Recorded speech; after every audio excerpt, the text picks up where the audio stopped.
The First Battle of Terrenate on July 7, 1776 was a military engagement during the Spanish period of Arizona. It was fought between Spanish soldiers and Apache warriors, near the Presidio Santa Cruz-to Terrenate in the present-day southern Arizona. Background: the site for El Presidio Santa Cruz-to Terrenate, near the middle of the San Pedro River, was chosen on August 22, 1775 by Colonel Hugo O'Connor, who was in charge of relocating Spanish fortifications on the Sonoran frontier. The spot was on a bluff overlooking the San Pedro River, which provided natural fortifications on three sides. The walls were built in the shape of a large square, with one triangular bastion at its corner to protect the Presidio's two front walls and a main gate protected by a two-story guardhouse. Several adobe-walled structures and jackals were also constructed to house the families of the garrison soldiers, along with a small barracks,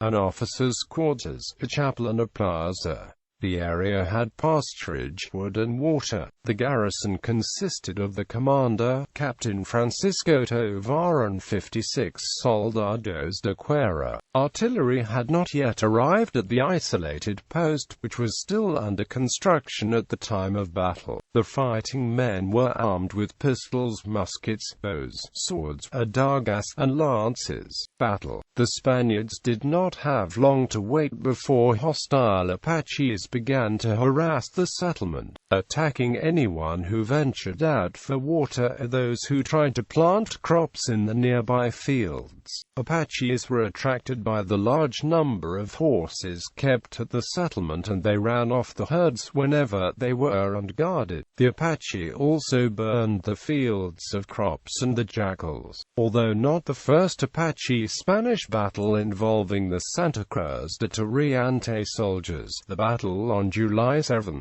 1776 was said to have occurred at the fort, but it did not, according to archaeologists Dennis C. Moore and Mark Harlan, who have reviewed the documentary evidence. The battle took place along the San Pedro River, at some distance from the uncompleted fort, and it left the commander and 29 of his men dead after a long fight. According to this new information, the Spaniards saw the Apache fording the San Pedro a day and a half from the Presidio, and although unprepared, they pursued the Apache. Armed with bows and arrows, the Apache resisted the attack, pushing the Spanish back. The Spaniards eventually forded the river but were then overwhelmed.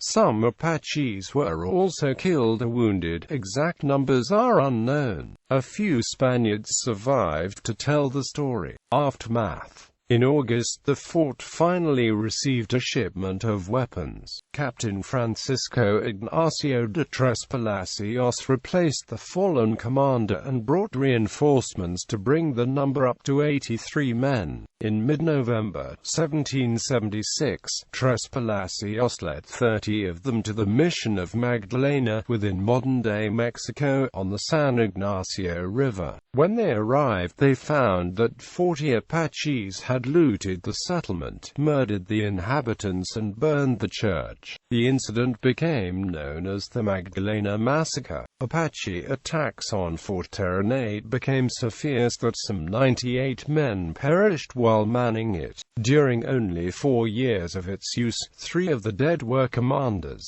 On September 24, 1778, Captain Francisco Tres Palacios and 27 of his soldiers were killed. From November 1778 to February 1779, 39 soldiers were killed.